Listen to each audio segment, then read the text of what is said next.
Hey everyone, lovely day here in Melbourne, Australia, and another day to talk about AI.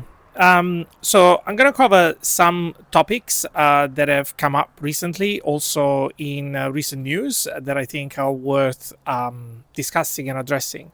So, first off, it seems that sovereign AI and AI sovereignty in general has become a very important topic even for the local politicians, which is actually great to see.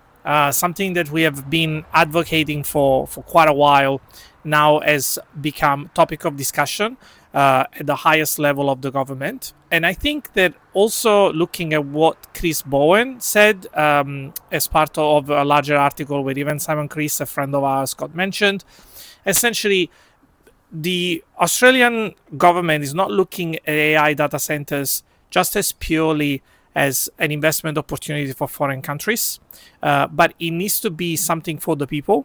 And especially, I think we know really well what the implications can be when data centers are installed in any region. And here I'm talking about resource exploitation specifically.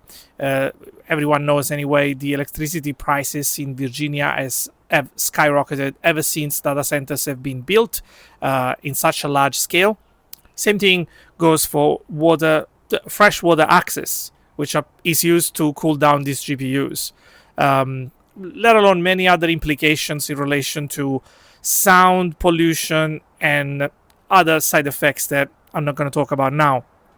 So essentially, I think that the position of the Australian government is positive in that regard because they were highlighting the importance of creating sovereign capabilities, national knowledge, and allowing the ecosystem to grow without much of a foreign involvement, which also means that we're going to retain talents, brains around the development of this incredible technology for the foreseeable future. So I think on that one, really shout out to the Australian government because I think that's the right path forward.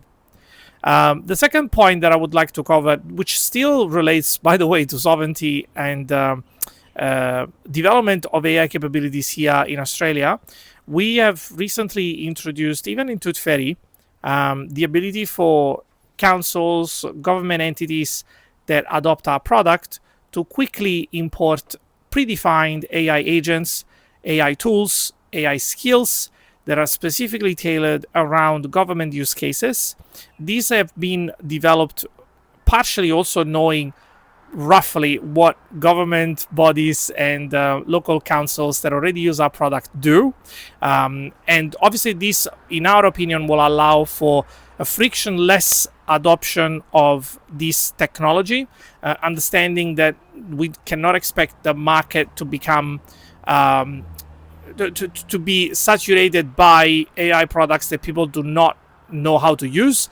We rather believe it is better to give tools with low accessibility barrier so that even a normal government department can adopt the technology right away. Okay, the third topic that is also worth discussing is overall what we are doing in ToothFairy to improve our own platform. So in the previous videos that I've shared, you probably have seen me talking about interleaved reasoning, which is essentially the ability for a model and an agent, as a result, to reason through its thoughts while using tools in the process. And by tools, what I mean is imagine that this agent might be connected to APIs, might be connected to databases, all your third-party systems, and the agent needs to think through the usage of all these tools to come up with a good answer or to accomplish the task. This is well and good, and it's something that we have implemented already 3 months ago in ToothFairy when you try to do local folder exploration using the desktop client. However, we've also realized that this has limitations because the agent would not remember what was the tool used 5 turns before. Imagine a long conversation that you have days after days after days with an agent. So to accomplish that, we've introduced this new feature, which is called preserved thinking, which allows the agent to actually remember the results and the outputs of the tools that was used before. Then lastly, and this is more like a small remark, in relation to what I'm seeing going on in the market, where essentially I think we all understand that we have reached, I wouldn't say the plateau phase of the AI models advancement, but definitely we are in the logarithmic phase. So AI models are not improving as fast as they were improving 18 months ago. So now there is this new trend in our industry that inference is all you need. So where essentially the only thing that really matters is your ability to compute as fast as possible, because ultimately I believe you can't make the model compute better. And because you cannot do anything much better than what it is today, you try to spin the idea of making it faster.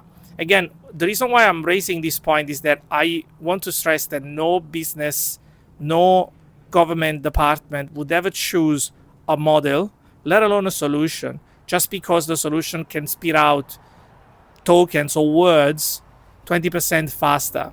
What really matters is the ability for these agents and models to be sovereign, private, hosted on-prem, potentially being able to be customized and tailored around business needs.